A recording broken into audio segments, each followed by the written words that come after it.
Hello friends, Indian constitution का article number 1 ये कहता है कि India that is Bharat shall be a union of state. और वो इंडिया और भारत दोनों टर्म का यूज करता है।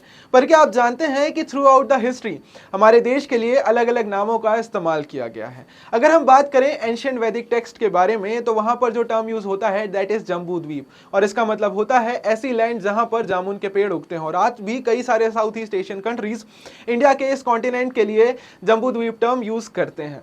हम बात करें ऋग्वेदा में तो वहां पर एक टर्म यूज हुआ है भारत या भारतवर्ष, और ये डिराइव हुआ है एक ट्राइब के नाम से जो कि बहुत ही इंपॉर्टेंट ट्राइब्स थी।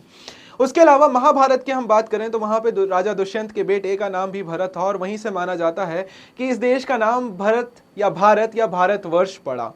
आगे हम बात करें मनुस्मृति या धर्मशास्त्रा के बारे में तो वहां पर जो टर्म यूज हुआ है दैट इज आर्यवर्त। और इसका मतलब ये है ऐसी लैंड जहां पर आर्यंस रहते हैं।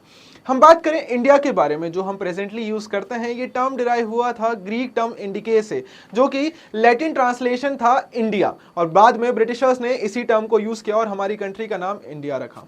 हम बात करें हिंद या हिंदू के बारे में तो ये टर्म यूज किया था पर्शियंस ने। उन्होंने सिंधु नदी के पार रहने वाले लोगों को हिंदू कहा। ऐसा इसलिए क्योंकि उनके भाषा में सा को हा प्रोनाउंस करते हैं, तो उन्होंने इस लैंड को हिंद कहा और यहाँ पर रहने वाले लोगों को हिंदू कहा। और बाद में जब दिल्ली सल्तनत और मुगल रूल यहाँ पर स्टैब्लिश हुआ तो उन्होंने यहाँ के रहवासियों और यहाँ के लैंड को हिंदुस्तान कहा। और काफ़ी लंबे वक्त तक 17 शताब्दी से हम देखेंगे काफ़ी लंबे वक्त तक हमने अपने देश का नाम हिंदुस्तान ही रखा। आगे अगर हम बात करें तो चाइनीज टेक्स्ट इंडिया का नाम मेंशन करते हैं तियानजू या फिर शेंतो।